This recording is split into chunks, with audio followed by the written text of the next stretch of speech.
Hello everyone, welcome back to Baldur's Gate 3 5th edition solo runs. Last time we had some conversations in the Druid's Grove and made some friends and maybe some enemies, and then looking for more things to kill for experience, we've come to this kind of back passage through the Druid's Grove where Findal is unconscious. Last time we managed to stealthily use our Hunter's Mark to get Warrior Gresh marked down, and now it's time for our opening attack from the shadows. Now we could Horde Breaker and attack two of them. This would get any two of them that we wish, or alternately we could consider Hail of Thorns, 1d8 plus 4 piercing and 1d10 piercing damage to the target and surrounding creatures, although that will probably get Findal in the area of oh, is it? The area of effect is not that large. But these guys are not that close together either, which is a shame. Alright, so not that. Not Ensnaring Strike either, so it will be a Horde Breaker. And it will be against Warrior Gresh first. Oh, and that is a big crit. So they are dead. We still have our Horde Breaker follow-up, but before we do that, we can actually reapply our Hunter's Mark onto Sharp-Eye Gurza. And then Horde Breaker follow-up there. Not a second death in one turn, but hey, our stealth remains successful, which is unbelievable. So if we just move behind this rock before we end our turn... Oh, and then Spider is up. We're just going to hide with that as well and see how this plays out. Hopefully they don't kill the Druid.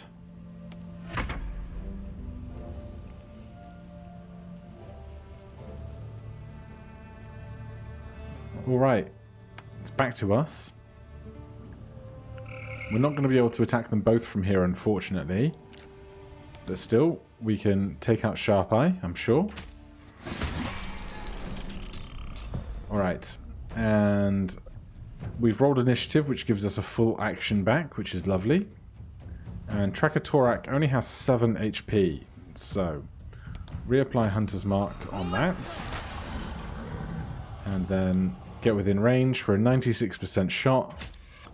And another crit. Alright, so there's just Tracker Worm up top. And we of course need to make sure that we do not get in range of these giant statue things. So we're going to get ourselves behind cover. And we cannot send the spider up yet, but...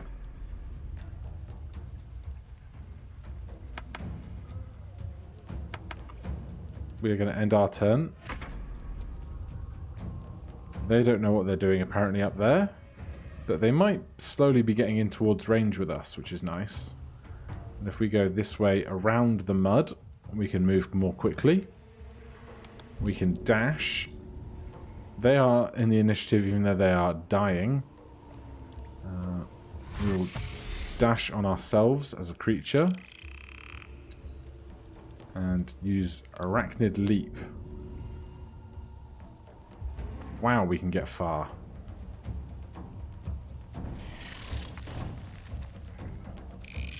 And then we'll see how this goes. We could try healing this person from where we are. However, I think if we move to our 30 feet here, so long as the turrets don't start attacking us, can we reapply Hunter's Mark from here? We cannot. Can we ranged attack from here? We cannot. But presumably they can attack us, for they have kind of the big height advantage.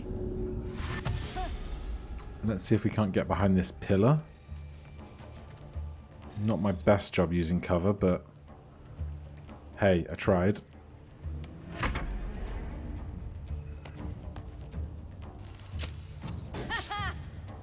A good miss. And then Spider Bro is up.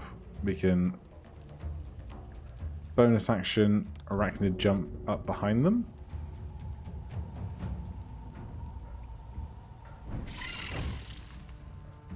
And then we can't shove, unfortunately, but we can just kind of get to biting. Or at least trying to bite. And we're just going to have to move in closer if we want any chance of getting in with a ranged attack here. Did neglect to try Hunter's Marking first, but that's fine. They are still unconscious. And did they just turn him... Oh, they disengaged. Well, that's not going to help you get away from the spider. But missing will help if we just can't hit you. However... Oh, come on. 3 hull damage. Spider bites again. Spider misses again. Can't miss 380% in a row. Alright, so that's several bouts of XP. Our spider comes and joins us. Now we need to try and save this guy without getting attacked by the pillars and stuff over there. So let's very gingerly step closer. And perhaps because we're a ranger, we'll be able to stabilize him without using a spell or something. His breaths are shallow, his wounds deep. He doesn't respond to your voice.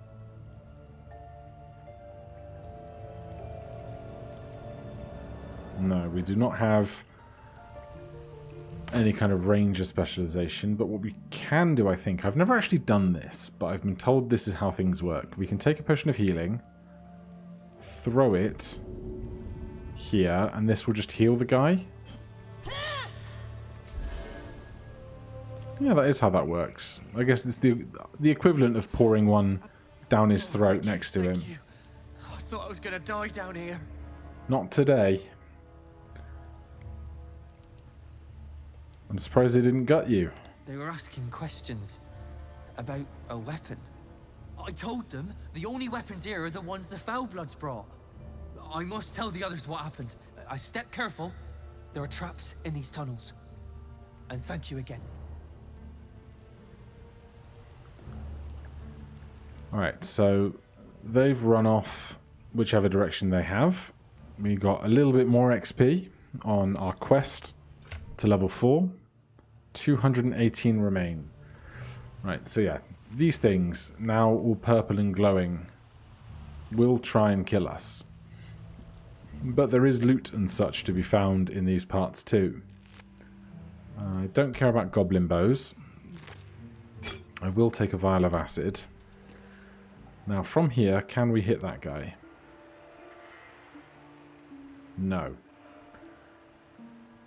Now, I don't know what the range on them is like, but what we want is to loot this dead human, but obviously from here we're not doing that.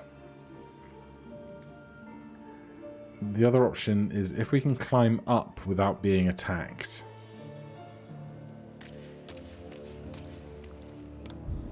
We might be able to get up high enough that we're out of their range. And check this corpse. Just more bows. Alright, we're still in relative safety. Take some tools and bits. Potion of lightning resistance. There are so many potions of varying resistances and the like, but so few occasions to use them to any real benefit. Scrolls that we cannot use, but we can of course sell. More thieves' tools. And what we're really happy to see is these barrels of oil, although this guy terrifies me. Are we in range to destroy that without it destroying us first? Seems so. So, like down below, I'm just going to grind on this until it explodes and is not at threat of blowing up all this oil and such. So, 1 second. And now we can traverse this top part a little more safely. I imagine these things are going to be very heavy. We do have a reasonable spare amount of carry weight at the moment. But what we want to do is take out these 3 turrety guys so that we might be able to freely traverse this whole cavern. So what we need to do is find a location where we can get a shot without being shot. This one now comes to life. Alright, seems we can grind this out. There's another one down, flinging bits of gravel everywhere. Our spider did get attacked by one of these things. I presume it tried to climb up around this pathway. But our familial spider is now gone with the wind at the moment. Now we just need to find a line of sight that we can use.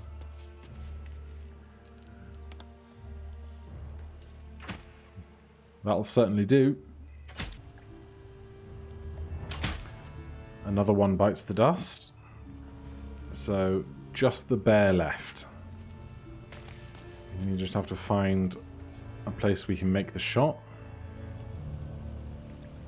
Which apparently is not here. And we under threat from there. Pathway blocked.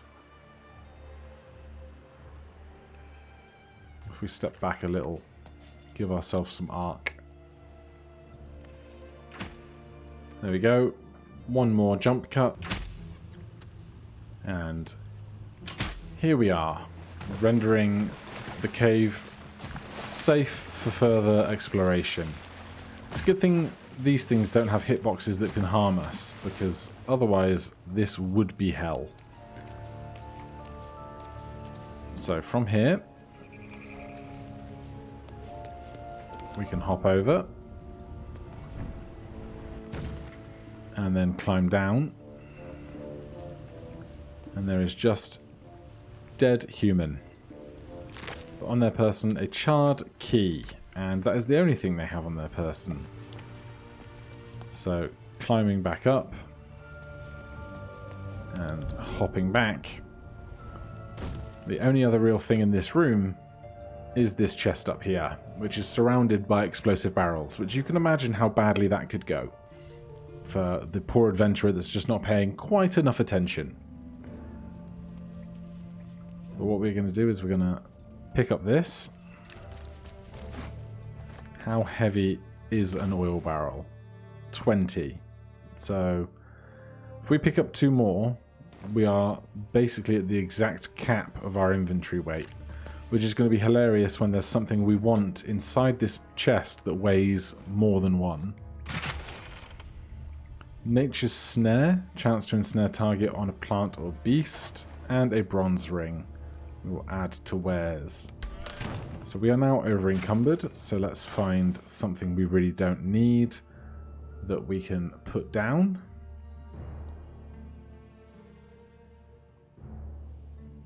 What's weighing the most at the moment? Millions of thieves' tools and disarm tools. What is in this pouch? Nothing. In that case, drop the pouch that is weighing 2 but doing us no. But no, that has not given us enough weight back.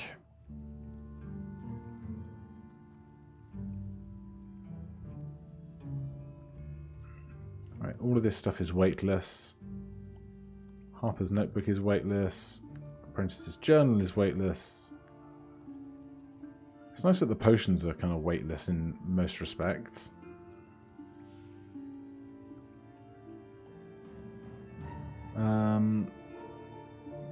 Alright, let's just get rid of 2 of these thieves' tools, because we have 13. That should be plenty. There you go, 197. So we either need to go and sell off a bunch of stuff, which we not really want to do at the moment, because none of this is really equipment for selling. But what we can do is use these explosives to find some bigger targets to take out.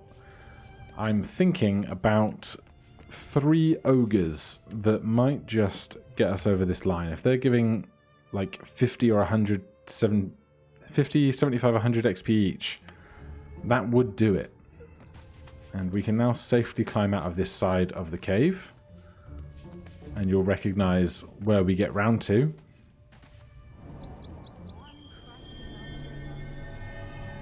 Do I hear other voices? No, just me on my lonesome, not hearing other things. So if we cross over this bridge, excuse you, game, we will of course get back to the abandoned village. And in the abandoned village, there is the Ogre Lump and his 2 compatriots. Last time we succeeded in killing them as Lurch. We made great use out of several potions of invisibility, I believe. Because when you have a potion of invisibility and you are thus invisible, a creature cannot take an attack of opportunity when you move away if they cannot see you.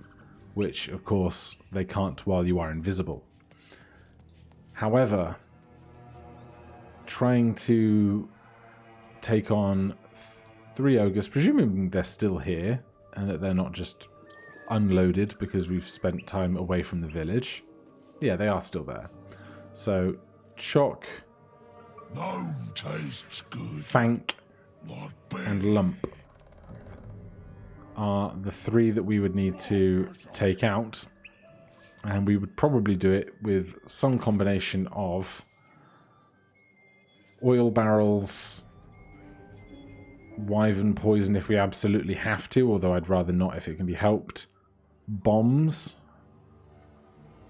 and we have a potion of fire breath somewhere, I thought. Potion of sleep. Potion of sleep is really interesting because the sleep spell denotes how many hit points of a creature, how many hit points the max words. The sleep spell gives a defined number of hit points of which creatures with that amount of hit points can affect. So I think in game it's like 24. So if you have a creature with 24 hit points, you can't cast sleep. This potion of sleep, however, can just be thrown at any creature and they will fall asleep for 3 turns, which is very interesting. But yes, we also have the wyvern poison, which is around here somewhere. 7d6 poison damage or half. 3 exploding oil barrels. 2 bombs. It was... Previously we found... it was fire wine barrels that were far more effective in exploding and destroying stuff. But I've not seen any other fire wine barrels in proximity to us. So it's not just an option we can waltz in with. But we can just here climb up to the roof.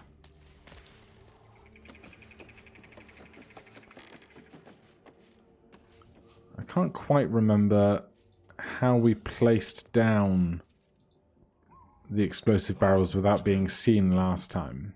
Not bad. But it's going to be a tough task if we do. So if we drop this, Must you? puts it on the roof next to us. This inane chatter pains me. So we can't move it to somewhere we can't see.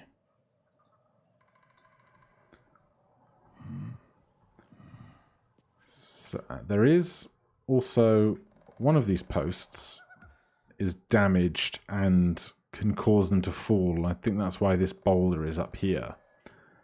But I can't identify which one it is from my current location.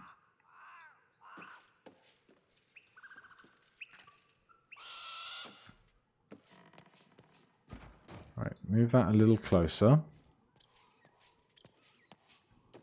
Now that we can see down there, can we put this? Gnome tastes good. We cannot. Not bad. Right, how about that? Dwarf better. Dwarf sweet like honey. Don't know what my hero is doing with the weapon there. Inane chatter pains me. Alright, that's just about where we want it to be. Last time, it was very ineffective trying to get multiples to occur at once. So the real question is, how do we want to instigate combat here? And what resources do we want to use when instigating that combat? Because we still have a bunch of these things. They are a limited resource, but we do still have them. We have potions of speed if we need them. We do also have 1 potion of greater healing. We have alchemist fire, we have grease. Tastes good. Like Do you think I could throw a grease down there without causing too much kerfuffle? dwarf better. If I just threw that, like... It's like honey. I can't get all 3 of them. This inane chatter pains me. I'm not sure. Because it's one of those things that can go so wrong so fast, this fight, I'm sure. Our best escape is this door here, or even this well, because if we use this door or this well, it will take us to a different location by loading zone, which means the combat will kind of self-cancel. So if we have to run, I'd rather do so after killing 1 ogre, because if we only injure them and then retreat, odds are they will heal themselves whilst we are away. But we're going to have to find some way of instigating combat. So let's Tastes good. sneak for a second. Like bear. And I invite you to join me next time where we'll see if we can't kill these 3 and hopefully get up to level 4. Thank you ever so much for watching. If you're enjoying the episodes, please do consider subscribing or hitting that like button. If you have any questions, put them down below. Otherwise, I'll see you in the next one. Cheers.